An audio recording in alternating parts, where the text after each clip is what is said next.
And this is also just only what I do, and just my understanding. There's probably better ways to do some of the stuff I do, and there's quite possibly easier ways to do some of the stuff I do. But this is just how I do the stuff I do. So without further ado, let's get started on the movement tutorial.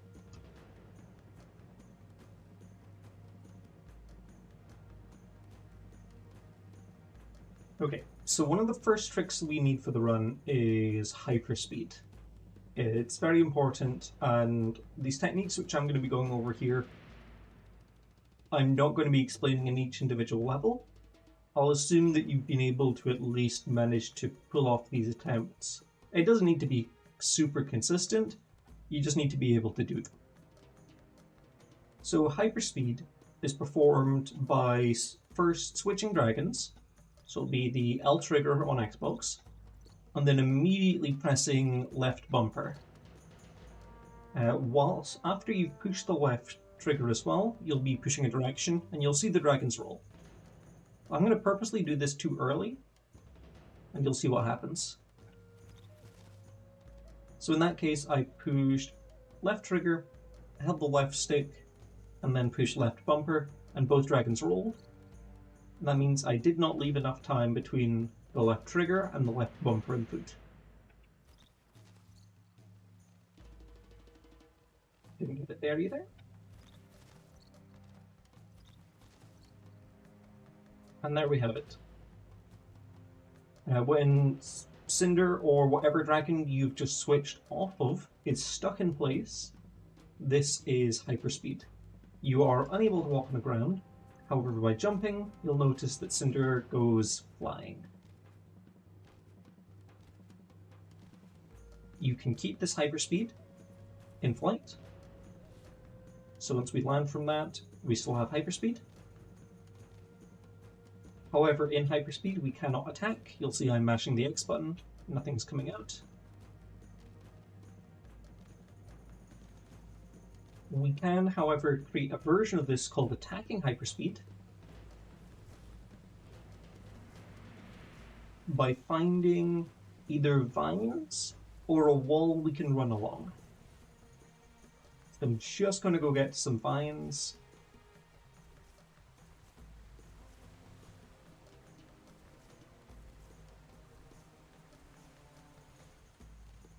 So notice we're in hyperspeed, we cannot attack. However, when we go to grab on some vines, jump off, we now have what's known as attacking hyperspeed,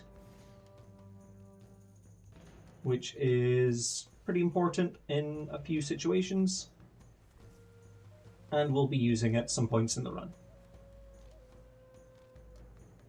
There is I guess the last point to note this is if you ever need to intentionally lose hyperspeed, you do that by just shielding or performing a roll that will take you out of hyperspeed.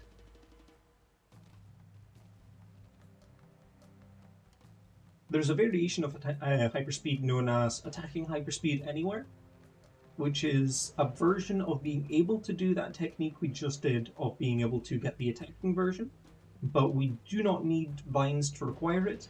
However, the trick is a little more annoying to set up. First, we perform the bite attack on B. Halfway through the attack, we hold shield. You'll notice if we shield too early, it cancels the attack. And then on the first frame that Cinder is shielding, Cinder just because this is the dragon we're swapping off from, we want to swap dragons.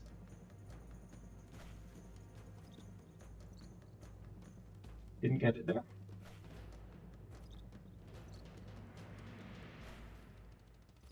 And again, we'll be able to tell when we get this because Cinder will be stuck.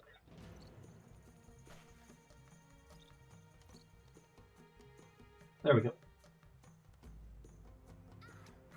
So here I can attack. You see, of course, that animation takes a lot longer to play out, so when we don't need this, we usually will not be using this technique for attacking hyperspeed. It'll just be I believe it's only one instance in the entire run which you really have to use it, and one where it's optimal. So just being able to perform the trick is pretty important. exit out of this hyperspeed here. Next trick is the super bounce. You perform this by doing a heavy attack in the air, so just from a double jump, specifically not from flight, just from a jump. And then as you land, you'll be hitting the left bumper to shield. And then hold A immediately after the left bumper. So if you just do it without pressing A, you'll notice we do get a bounce. But if you hold A immediately after the left bumper, the CV goes super high. The closer you get to pressing left bumper on exactly the frame you land, the higher the jump will be. You can get some extremely high super bounces, and super bounces are going to be used in a number of places to get a immediate height. I'm not sure exactly what this technique's called, but I'm going to call this flying fling. So whilst you're in the flying state, you can press Y quickly for a heavy attack, and then you can dodge in the direction the dragon's facing. So by pressing left bumper and then the direction on the analog stick, when the attack's just about to come out, and your dragon will go flying. It is quite useful for getting around places in the air very quickly whilst you're in the flying animation. And the last general technique we'll be going over will be vine hopping. So just going to go get back to its vines.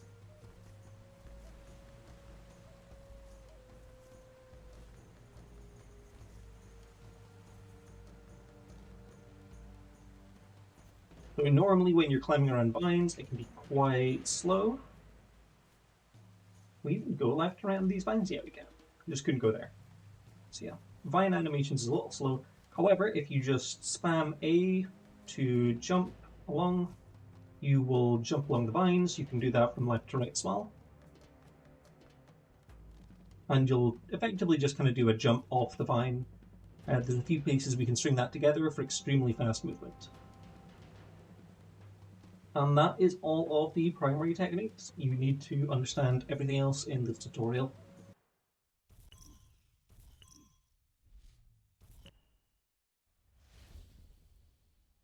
So we're going to start off with the Catacombs first level. And I'm going to be teaching the Fury Fling variation. However, if you do not want to do the Fury Fling variation and you are finding difficulty with it, I would recommend watching Skunk Fairy's run on that does not do the Fury Fling version. I think that's a really good example of a really quick way to get through the level without it.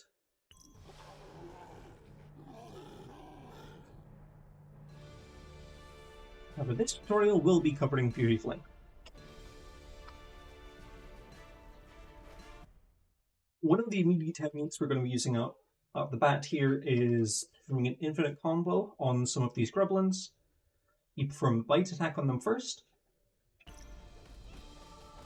spam X, and then you can drop them before the combo ends with B, and you can pick them up again.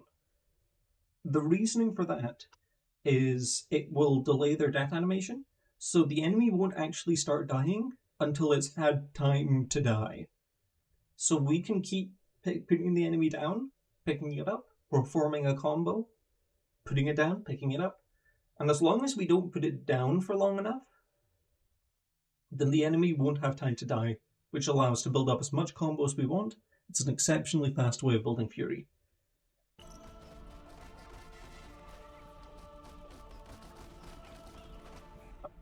In our case, this is a bad example. I just realized my Fury gauge is already full. However, if you bring this up to usually about a combo of 130, that will be enough to fill up your Fury gauge. I'll just do this for the sake of example, even though my Fury gauge is already full because of this save file. Of course, if you get hit, that's okay, as long as you can go and pick up another Grublin before the combo drops. If you do drop the combo, well, you can either reset or you can continue the combo again on a different Goblin.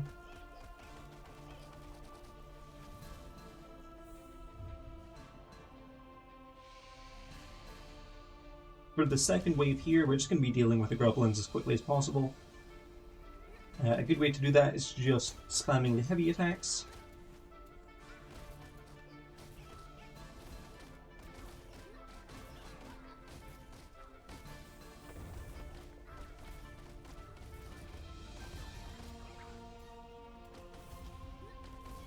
They don't all need to die. It's just once most of them are dead, that is when the rest will disappear.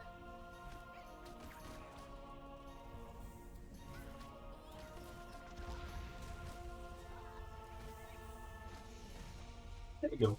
So that's the rest of them just leaving.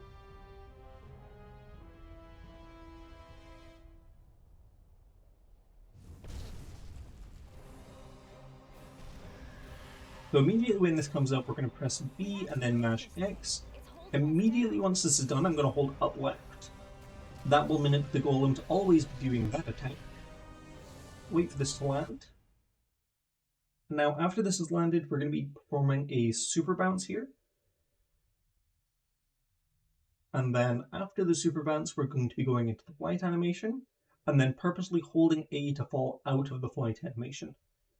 When we fall out of the flight animation, that often causes Spyro to respawn in almost every situation.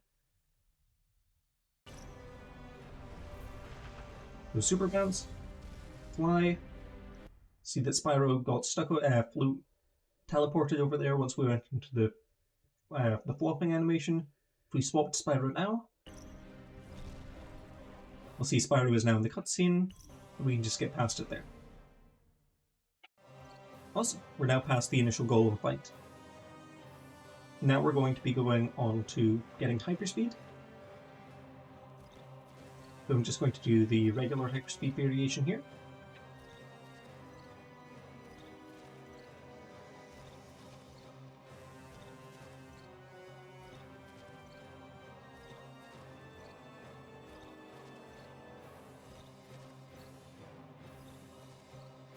There we go. And I'm going to hold B whilst I'm in the air to run along this wall. That will also enable attacking hyperspeed, similar to Vines. I'm going to position myself between these two red gems. I'm just going to hold straight forward on the control stick. Exactly stuck where I am now. Now on OBS, I am going to go and turn up the brightness on the game. So there's a thing I can see on my TV that I cannot see in Xenia. Now I'm just going to turn the gamma up. And we're going to watch out for a pillar along the left side of Spyro, or Cinder in this case. So I'm going to do a jump, and then wait a short amount of time for an attack.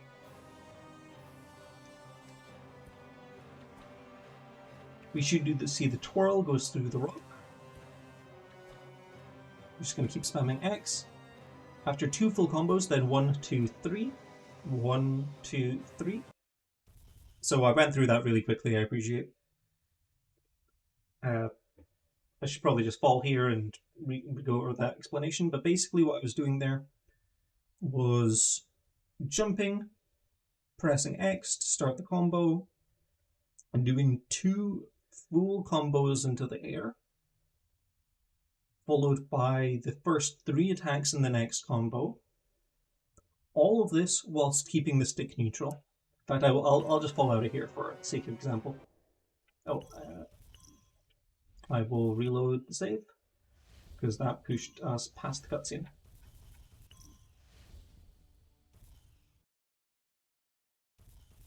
Do a hacked save here, which will just spawn us at this point.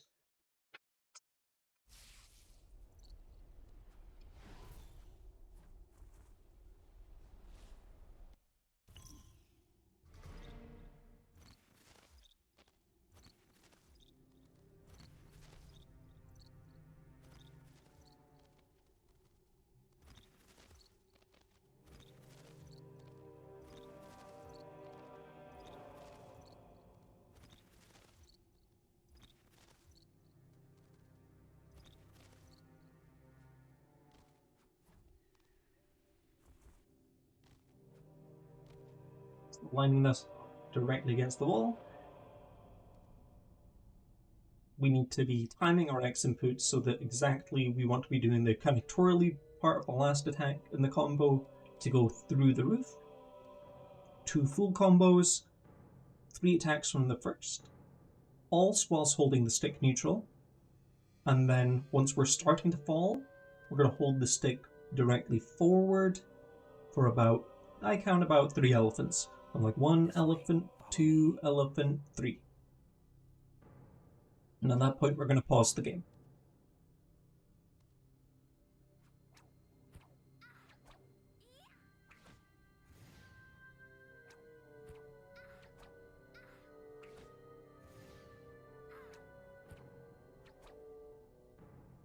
Oh, didn't quite get the line up there apparently. So my angle must have just been a little off whilst setting that up. I could tell because I stopped gaining height at a point there.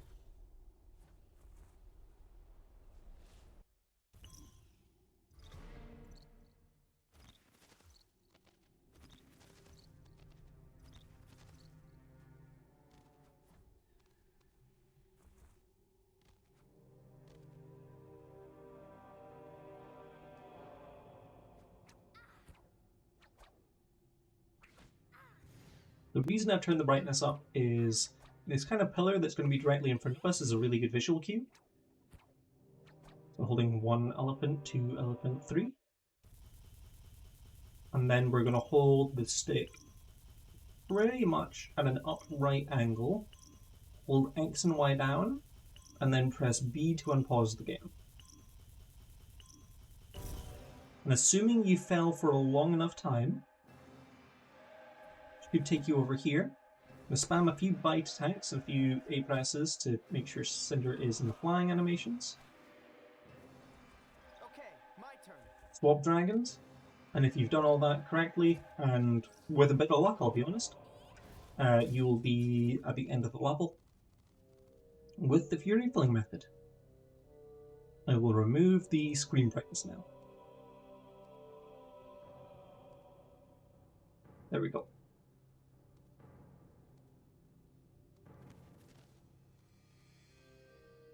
The horn. So the final part of Catacombs is blowing the horn. Honestly. All we're going to do for this part is with Cinder, make sure before we do anything we are on the Shadow Bright. After we turn this wheel for a little bit, we will see the Grublins come up. Once a Grublin knocks us off, go in Shadow, go in the middle. You should be able to get all of them if you go into the middle. Seemed I missed one there, in which case just go for a second Shadow. They will all be confused long enough where you can just bring the rest down, and they'll disappear. Hurry up and open this door. Finally, swap to the Wind Breath, open the door. Open. After this, they're just all vanilla.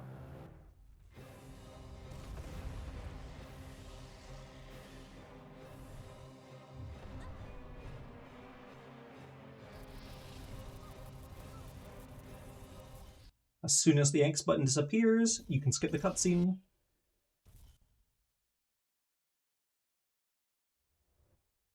And we've escaped the catacombs.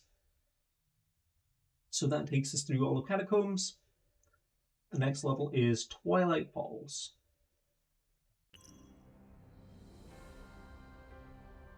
So coming through Twilight Falls here, we're going to do some flying flings just to get us through this first section.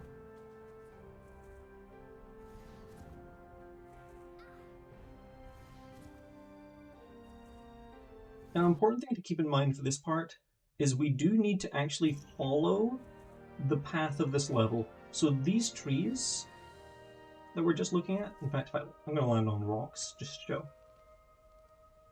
And I'll put my cursor on the screen. So we need to actually follow the layout of this level. So the ending's over here, but we can't just go fly up there. We've got to go around these trees here, through the path here. So just make sure you're paying attention to where these trees are. You're not going to be able to fly over them.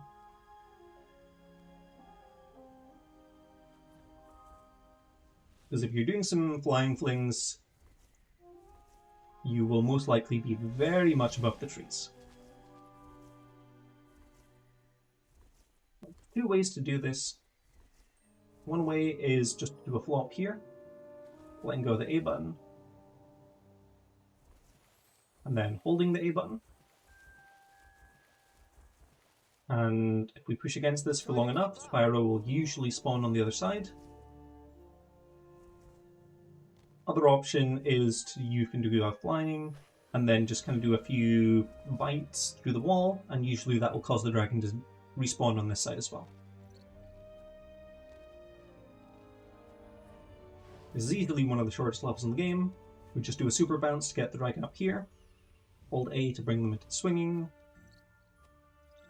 and then we're just going to do a few vine hops up there into Enchanted Forest, and that's us out of Twilight Vaults.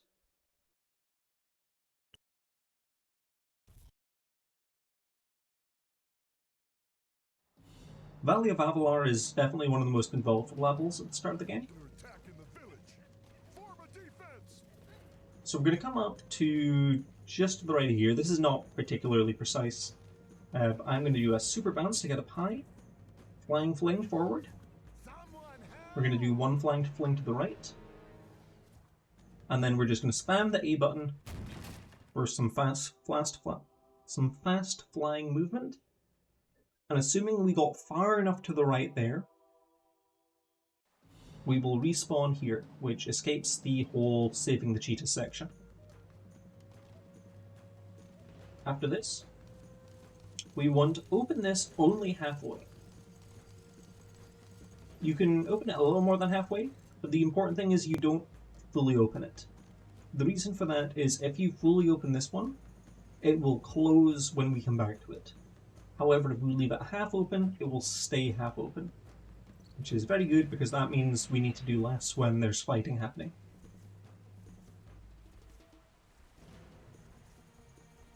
This next one here does not work the same. We can just turn this one all the way.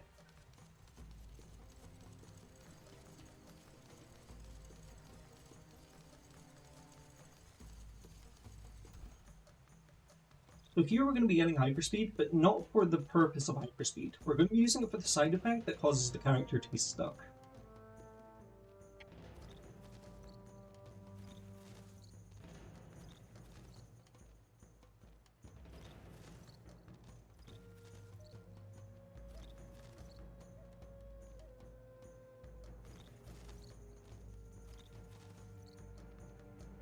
Now, the timing for hyperspeed will feel a bit different depending on where you're doing it in the game, primarily due to the amount of lag going on, which can vary from place to place.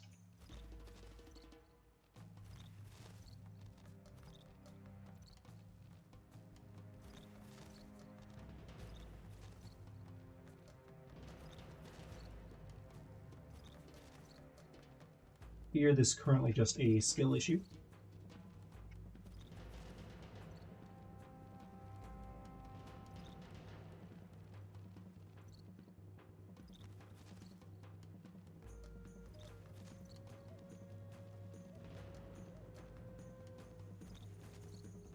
There we go. Okay, now Cinder's stuck. So we purposely don't want to... We want to make sure we don't grab that ledge by accident. But we are going to bring Cinder into the corner here. The reason we don't want to grab the ledge is that will cause us to lose hyperspeed. And with Spyro, I like just for safety to keep the area which Cinder's in on camera. Specifically, we want to avoid rolling, as that will cause Cinder to respawn.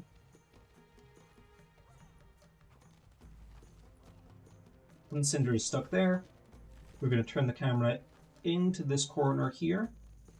Spyro, we're going to fly against this wall.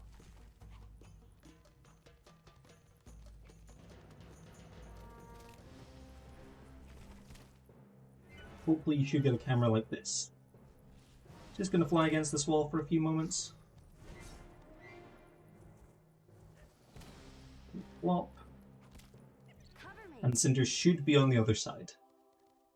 At this point we're going to bring two weights forward. Make sure we can get them both Spyro. And then as Spyro we're going to fly away. to cause Cinder to respawn on this side.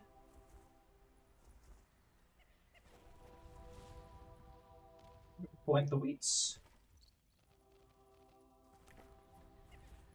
And we're going to go bring them to the raft. So this skips the whole section of needing to save Meadow and going to visit the Hermit.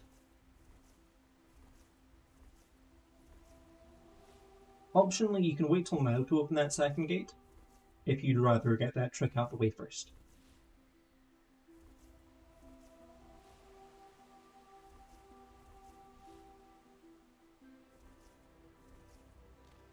Here what I'm going to do is an alternative strategy. You can do this vanilla. You can just go knock over the tree, walk along this part, and just bring both of them at once. Alternative way to do it is keep Spyro holding on to the weight, bring Cinder up here, and then we're going to do the vine climb, jump off the top. I'll bring Spyro up here, drop one of the weights, go get the other one.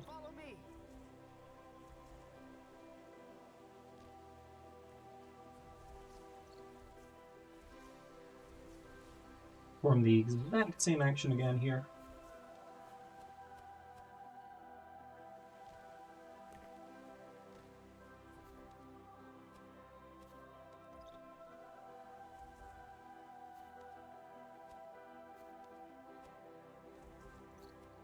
That should be high enough for Cinder just to fly over. Perfect. Now we can just take these weights to the platform. Trigger the ramp.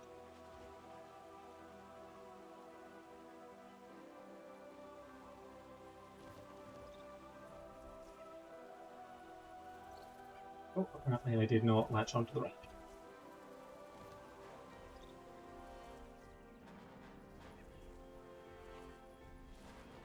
And then at this point I just play this vanilla. There's a few examples of runs that will get hyperspeed to do this. However, for my current route, I just do this vanilla. So that's what we're going to be doing here. You'll see that this gate has stayed open because that is the gate that stays open.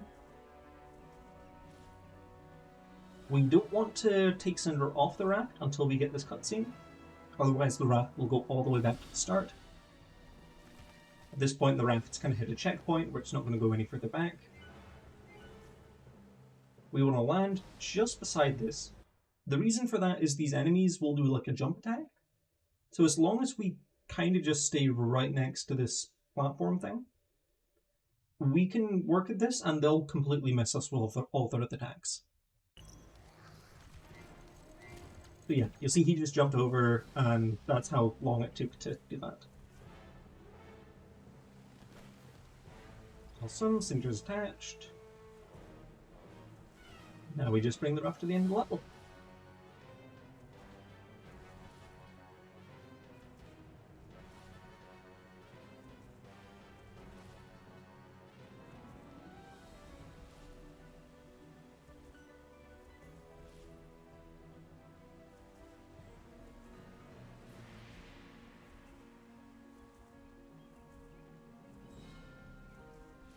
As soon as you see the bars on the screen, that's the cutscene.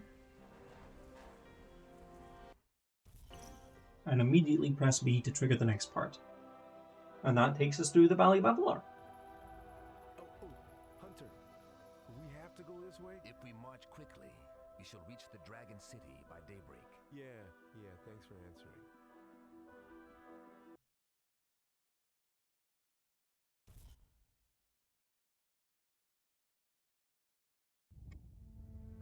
Okay, our next level is Dragon City. We're going to start off this level by getting hyperspeed immediately with Cinder. This will be an attacking hyperspeed, however we can just do this through regular hyperspeed first.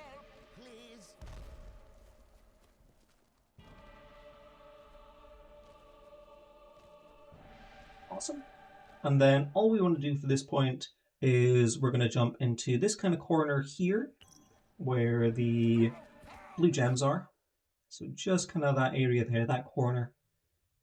And we're just going to climb to the top of the screen. Just fall. I like to do the jump just from around these grass patches. holding this direction on the stick the whole time to keep Cinder in the right direction. After this next flight, I'm gonna wait for the camera to glitch out, go into a flight, and then a flop. We didn't quite get it that time, that's fine. I'm just gonna reface Cinder. Getting the camera into that glitchy state isn't ideal, so ideally we want to go like one less high than that. So I'm going to go into a flight, flop. Didn't quite get it that time either.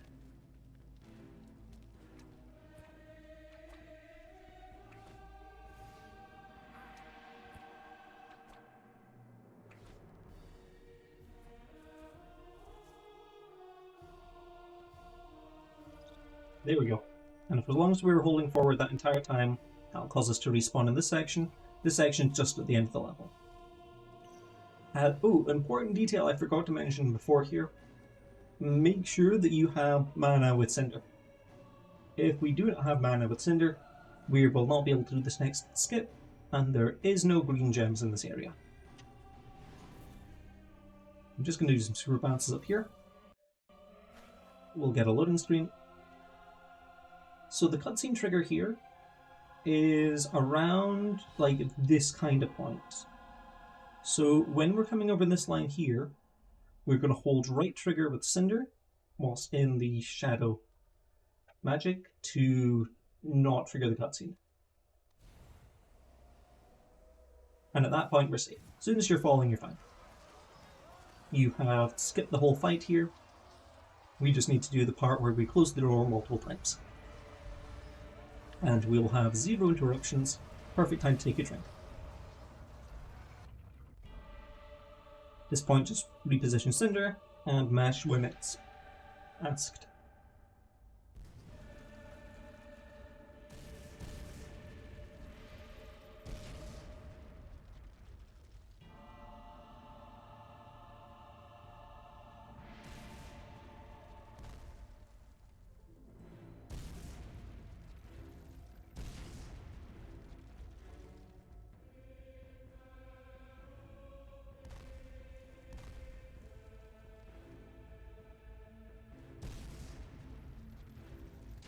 As soon as you see the orb, that's the cutscene.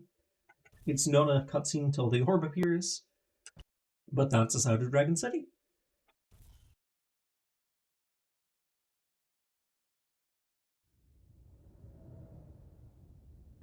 Attack the Golem. This is a not fun level.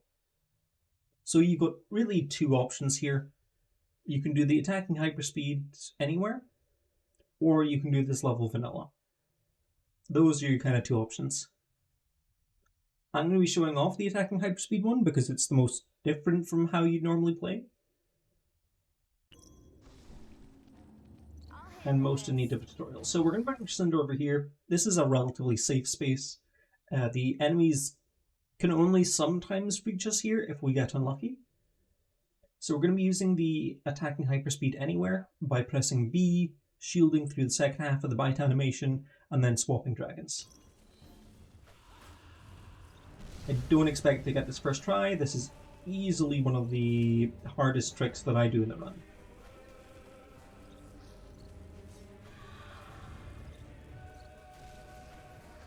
Especially with the amount of lag going on here. It is not ideal. And on top of all of that, you can lose hyperspeed if you get hit by some enemies. And these ones do trigger it. So we got the hyperspeed there. It's perfect. We're going to do 1 air attack combo in the air, immediately into flight, and then as soon as we're in the flight, we're going to go into a fall. That will cause Spyro to respawn.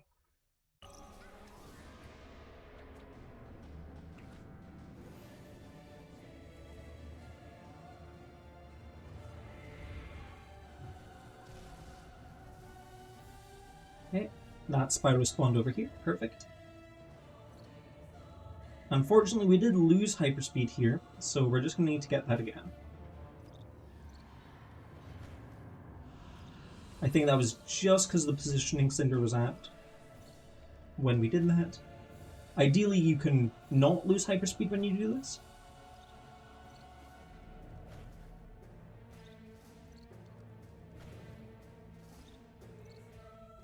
But in the event where you do lose hyperspeed, you can just get it again here. And it's much easier here because there's less going on. There'll be a corner here. We're going to face into the corner, and we're going to do, I think it's about 2 full combos up, into flight, and then a flop again. And we want to be in line with the top of the building.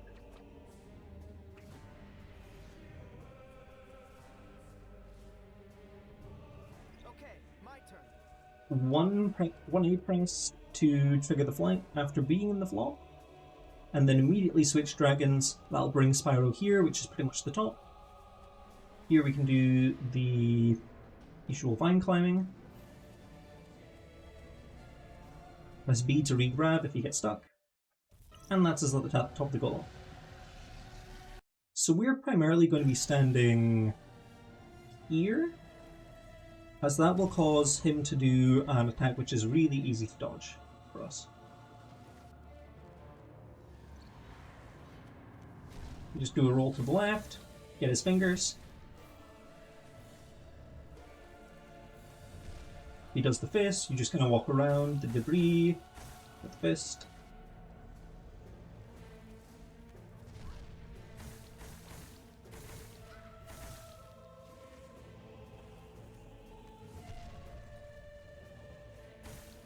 But these attacks are nice and relatively safe to dodge.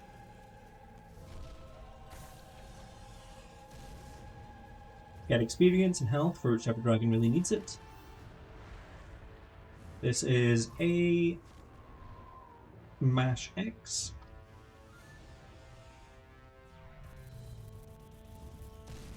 Double A, then mash X again.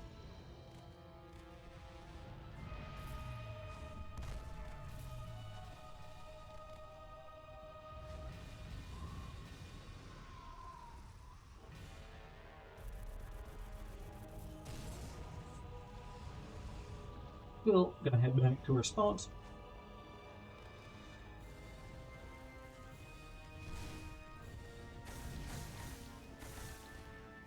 Sometimes he's mean and he does lava attacks.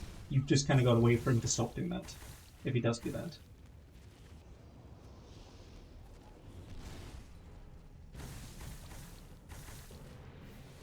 And of course, if you're in the middle of a combo and you need to reposition, you can use the roll to get away. Gets us back to the relevant spot. That was perfect, probably one of the best I've ever done of that. This is the exact same combo, except at the end, instead of mashing X, it will be a single Y press.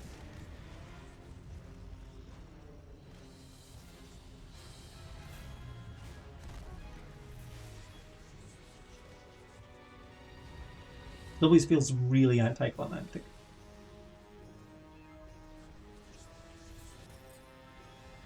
And as soon as it's a cutscene,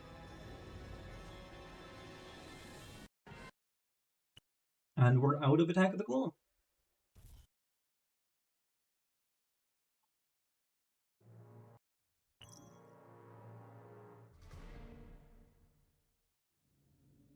Runes of Warfang. So this is one of the levels which I hope you've learned the super bounces by now, because the super bounces are really important for here. So first thing we're going to do is just do a flying fling all the way to the left to should pretty much take us to the platform. Hole will spawn. And run around him. He is of little consequence to us. Go up the stairs. Good super bounce will get you right over. Steal the gem, take the tornado back.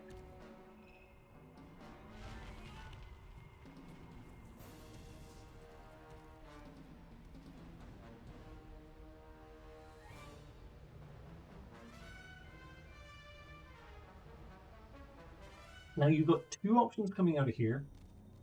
One is to do the rest of this level with Spyro or without Spyro. So you can save time by doing it without Spyro.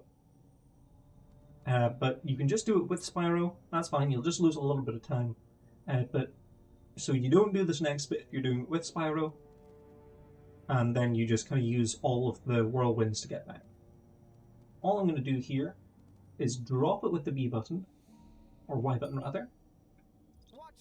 And then as Spyro, I'm going to press B then X very close together. It's not frame perfect.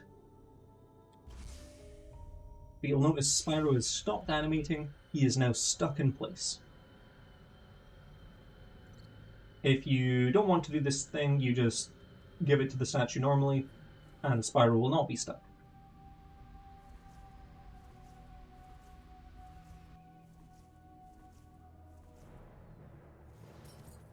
You also need to get through this part now.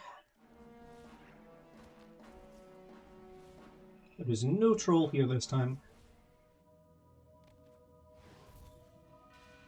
What we need to do is pick up the gem. If you took Spyro with you, just use the tornado. Otherwise, if Spyro is frozen, then all we need to do is swap to Spyro, swap back, and we can hand in the gem. So we're effectively just using Spyro as a teleport back to start. Watch out for this platform here. That platform has a cutscene, but it is completely optional. You can just not land on it.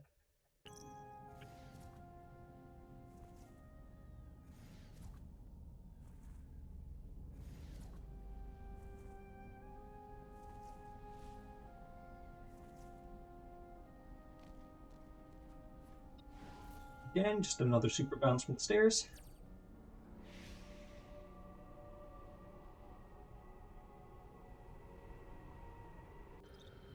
Same respawn trick as before. Hand in the gem. And this tornado will cause Spyro to respawn with us, so this will be the same no matter how you did it this time.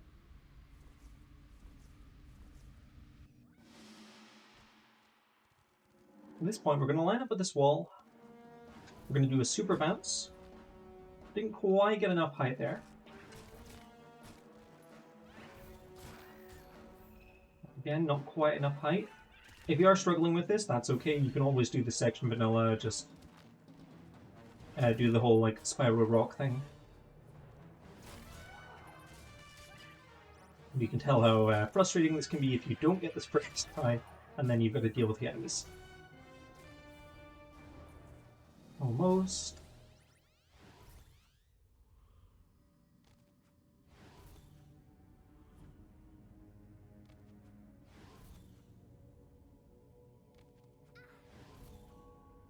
There we go. Yeah, it is just a good super bounce is required for that. So we're just using the fine hopping technique. We'll roll off there to trigger into the next cutscene.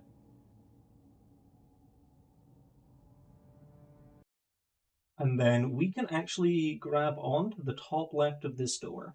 So that's what we're going to go for with another super bounce. Again, if you're struggling with the super bounce, you can just do this section normally with vanilla with the rock transformation. But that takes us through. What we're going to do here, we're going to swap to Shadow.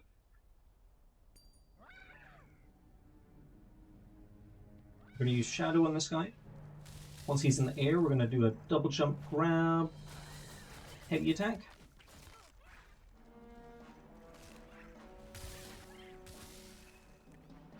One more Shadow then to finish him off. And then we take the tornado back.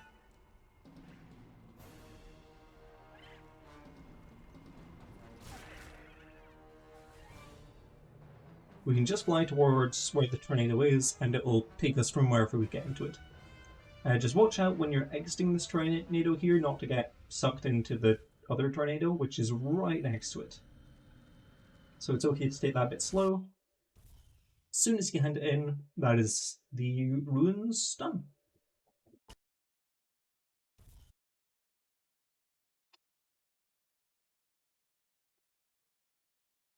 Okay, next up is the dam.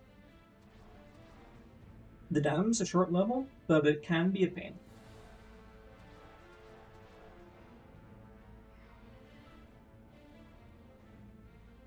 Spyro, look out!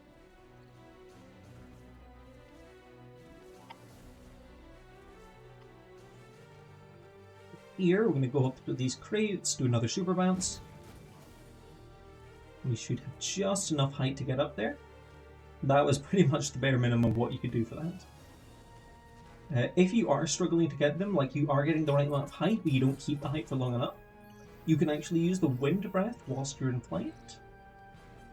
And that will cause you to maintain your height as long as you're holding down the red trigger.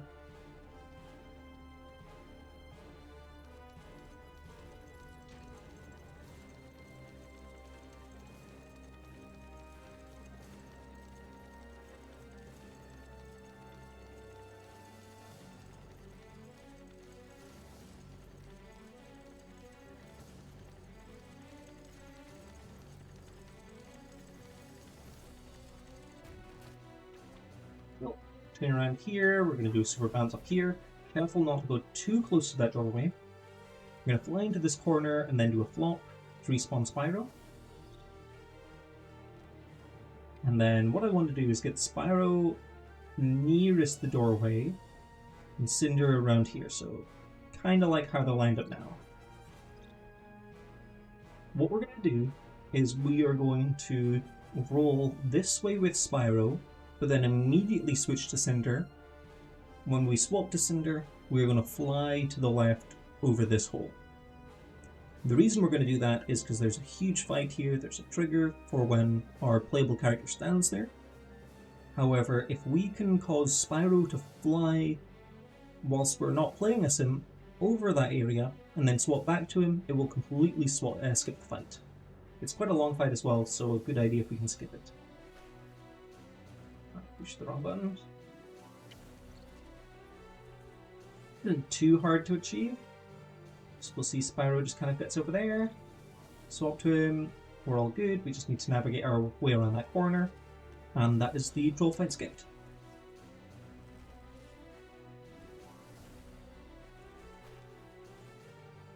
Grab the first weight. This next section is pretty much vanilla, except you can use the vine hopping technique, which will allow you to get up there really quickly. If Spyro wants to cooperate. One of the hardest parts about this is just kind of knowing where the vines hitboxes are. Where you can and can't fall off, but that's just, you play around with it, you find out.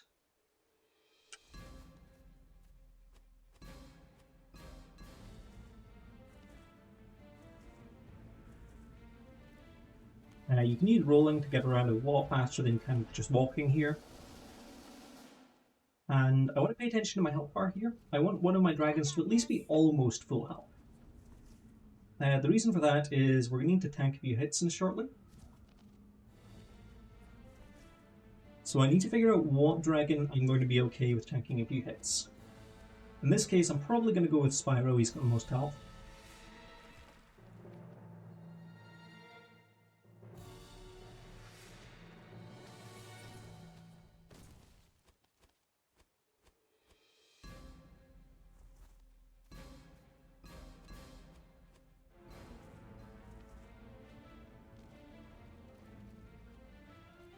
So I want the dragon with the least amount of health to be the one that's attached to the pulley. I'm going to swap to Cinder, attach to the pulley, and then with the dragon with the most health, I'm going to fly away.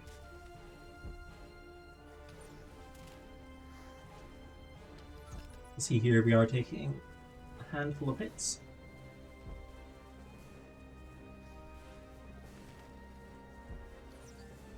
As soon as we see the black bars, that is the dam done. Onto the destroyer. The destroyer has two skips really. Clipping into the leg and then clipping into the head. I'm just going to do a few flying flings to to get around here. Once forward, then once to the left to get over to this leg. We then need Spyro. I'm just going to pick up some health here just for safety, just because I took a bit more damage there than I was expecting. Cool, perfect. And we want both the dragons to land on this platform. I said both the dragons to land on this platform. Thank you, Spyro. So all we're going to do here is we're just going to hold left. We're going to have a double jump, a flop, and then just before we hit the water, we're going to go into a fly, and then immediately swap dragons. That'll cause Spyro to clip in here. And then after that, all we do is just hold up and spam A. Okay, my turn. Didn't quite get it that time. There is a bit of timing to this, but it's not too bad.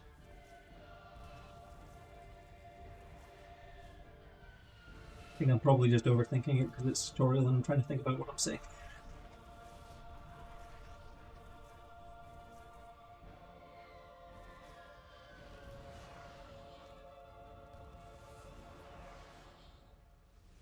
There we go.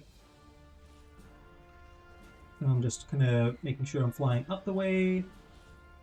There we go. This is in here. Leg skip done. Now skipping into the head.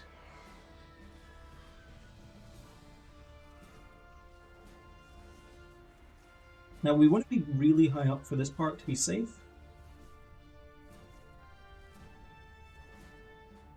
So I'm going to fly roughly in line with where this island is. And I'm going to hold A, Spyro disappear, and we're here. We are now in the head. If you get Cinder stuck under here, which is possible, all you need to do is make sure you get the dragon's position in this corner, and then as the dragon who's stuck under the floor, roll into this corner. That will take you further down the section. It is a little bit faster to do it that way, but it can be a bit scary for your first few times doing a run. However, if you do that safer head clip, you'll be in here. Okay then, you ready? Let's go! And we just follow this part down.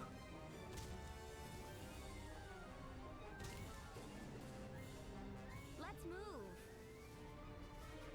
Whoa! Look out! Careful not to take too much damage.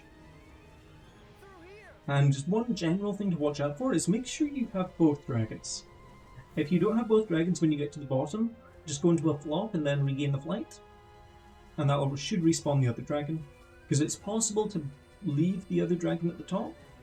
After that, then switching will cause you to teleport back to the top and you'll have to redo all of this section.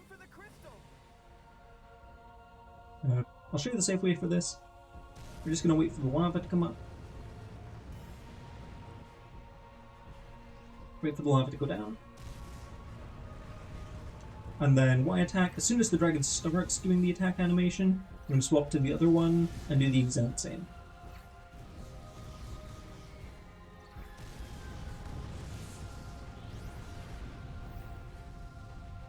You do that for all three phases.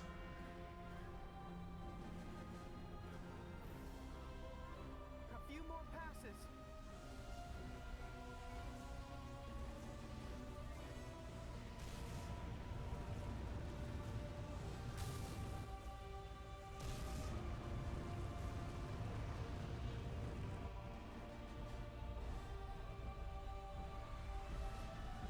Wait for the lava to go down. And similar attacks.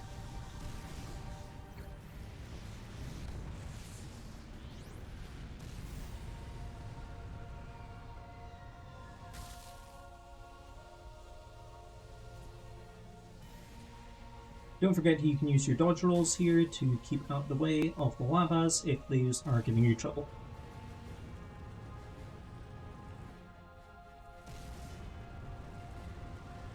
Final phase here.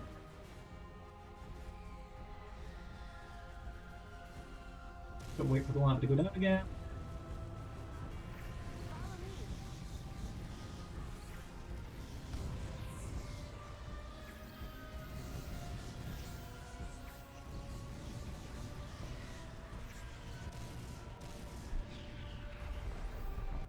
And as we're escaping here, what we're able to do is hold towards us, so in most cases down on the control stick, and spam right bumper.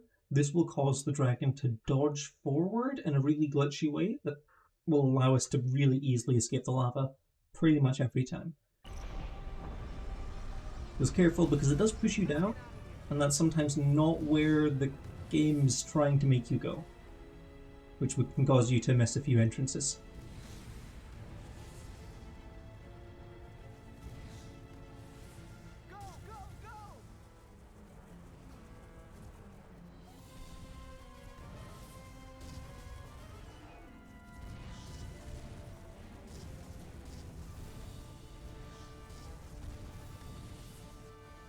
And that's us safely out of the destroyer.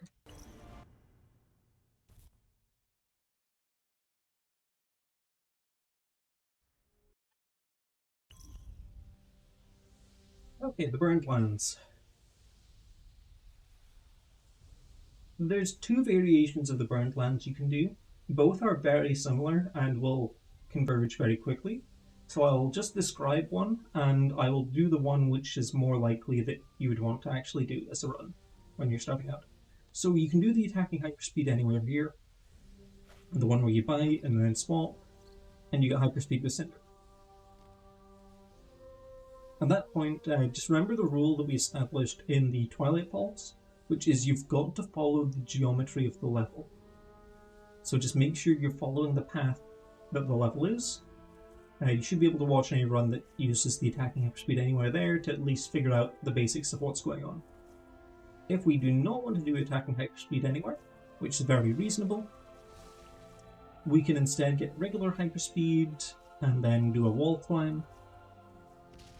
However, first we need to perform a super bounce. So up against this wall here, we are going to want to do a super bounce. You want a really high super bounce here.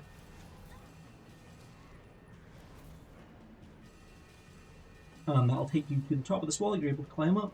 If you don't quite make it to the top of the wall, you can do the infinite combo with Cinder, which is just spamming X in the air. You'll regain a very slow amount of height, but you will be gaining height. At this point, I just want to spawn Spyro. We're going to do the regular hyperspeed here, because this one is significantly easier to perform. He says, being unable to perform it.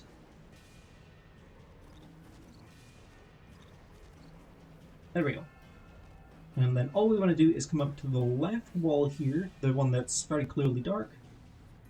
Hold B, and that will be us in attacking hyperspeed. Come up to the wall.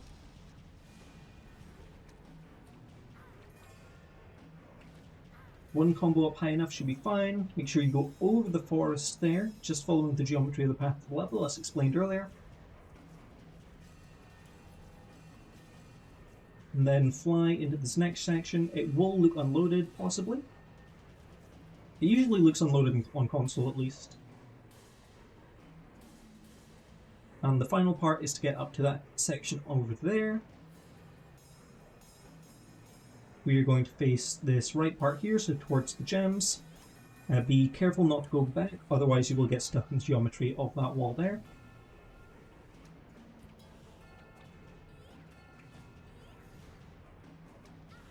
Keep doing your attack, and then follow the path of the level, and that will take you right to the end of Burnedlands.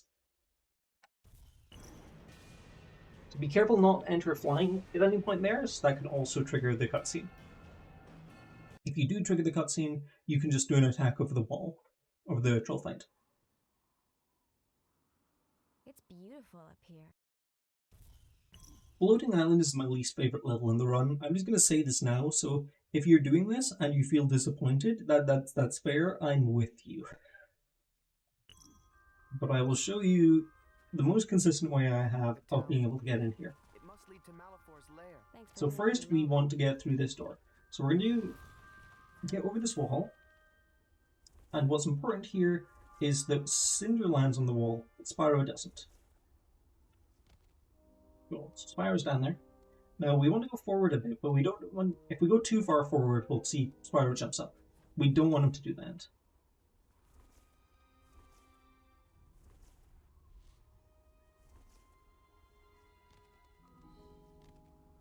But we do specifically want Spyro to land, so if we see him still flying, we do need to kind of reset that up. Okay, he's down there. We're going to do a super bounce, and then we're going to do the infinite combo against this wall here.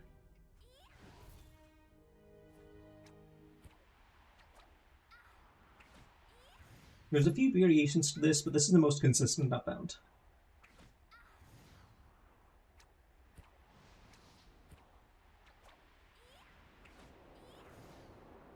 Once we go high enough, you'll notice the camera will do a little bit of a movement.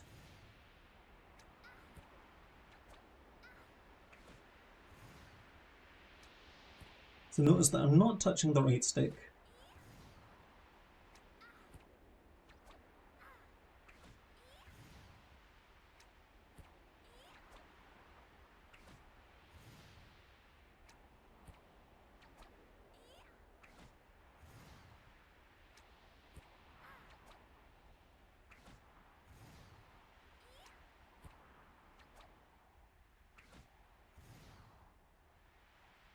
Well, once you've seen the camera do that, you're fine. At that point, just drop, swap dragons, and you're across the wall. If you don't get that, then usually the case is that Spyro jumped up to the wall when you weren't looking. So just be really careful when it comes to that. At this point of the run, you should also have managed to get a handful of ice gems for Spyro. So it appears in my case I do not have enough.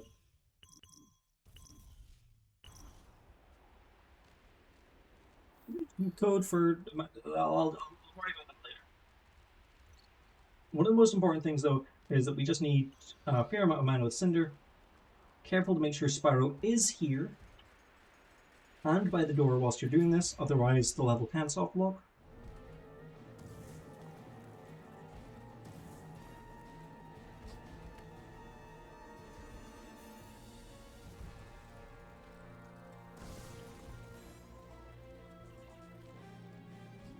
And we want to be using the Wind Breath here.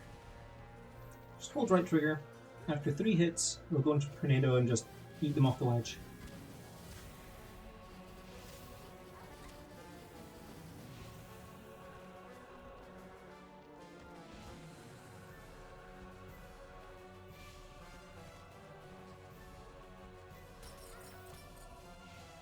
If you have a few spare seconds, you can always go and regain mana and health as needed.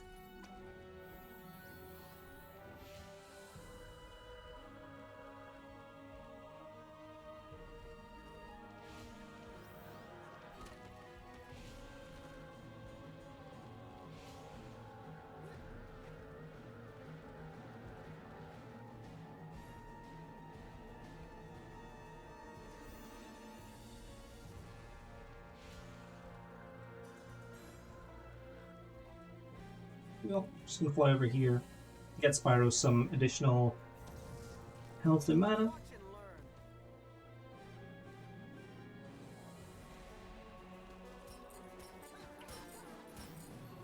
And we're going to be performing a bit of a glitchy combo here. So with Spyro we need to be choosing Electric, and Cinder we want to be choosing Shadow. We're going to fly into this corner because we don't have any of those like annoying little things around here. Wait for the guy to come towards us. Dodge out the way. Shadow with Cinder, and then immediately when you come out of Shadow, switch to Spyro and hold down the trigger for Electric. You will get huge damage output.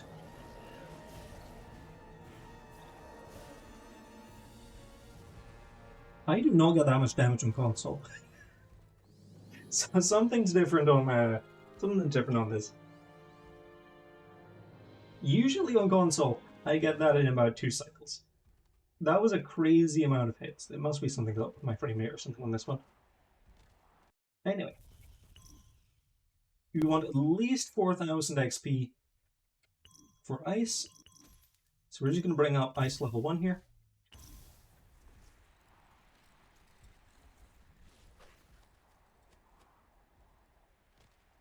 If you need any additional mana or health at this point, for Malaphor, this is the good time to restore. And that is the Blood of Floating Islands.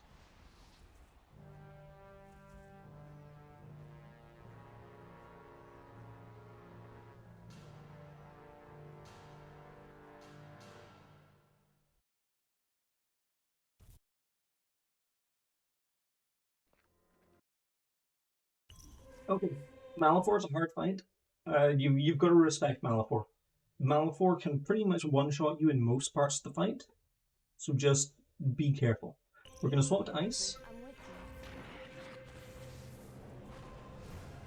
and we are going to spam RB, except when he goes for the laser, in which we're going to hold it. The reason for that is spamming RB will cause us to use way less mana for this ability.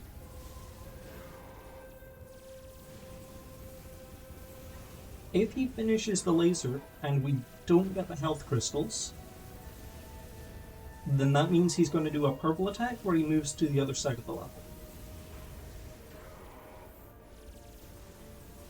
So if we ever get to the point where he's allowed to finish this laser, he is going to move to the other side. This is way easier on emulator. Sorry, that's not part of this tutorial, but wow, that's really different than it is on console. Now this is A, then X, I believe. It's not a cutscene until it's a cutscene.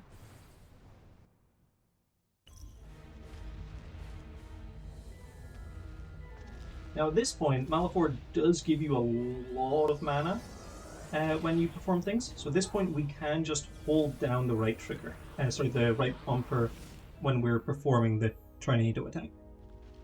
And this is very much what I mean by respecting Malaphor. A lot of his things can one-hit you. Luckily, if you do die, you just respawn at that phase. Just doing some melees here to get some initial... Oh, I'm not on the right thing, that's why. Why can't I use the tornado?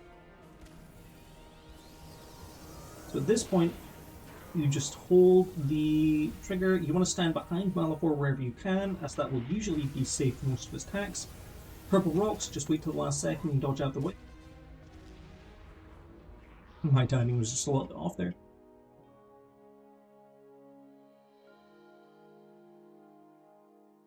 But yeah, you'll do way more damage by holding down the right bumper in this phase.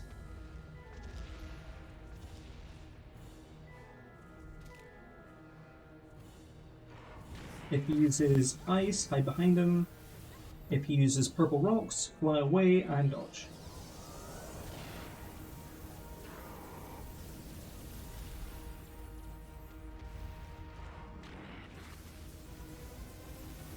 You can usually get about 5 to 8 hits on him whilst he's using purple rocks, so you are safe to wait behind him for a little bit.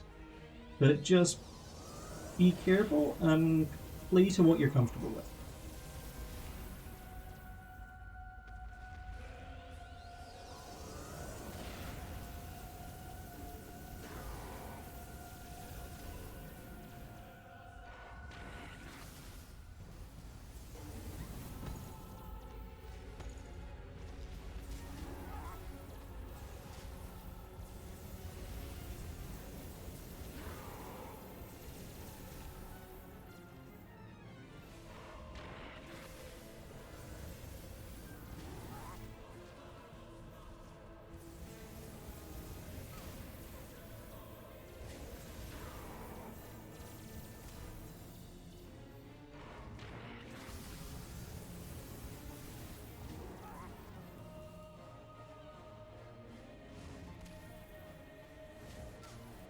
You really just want to be staying behind him as long as you can.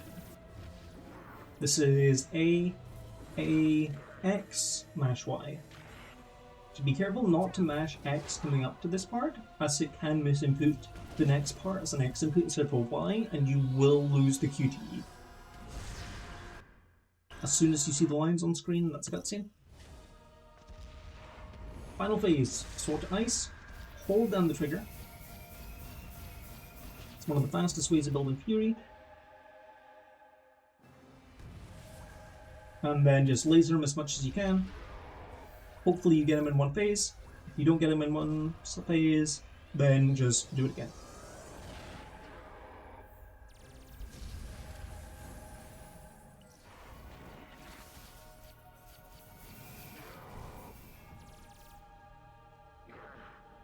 Yep, that's him down. This is mash X into X.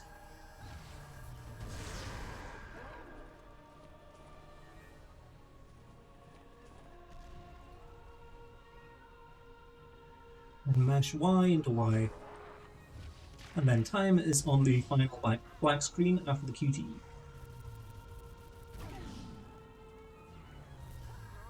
So, now. And that is Metaphor. And that is the entirety of Dawn of the Dragon. And I expected this tutorial to take like 2 hours. It's pretty cool that I can do the tutorial in the amount of time it used to take my PB.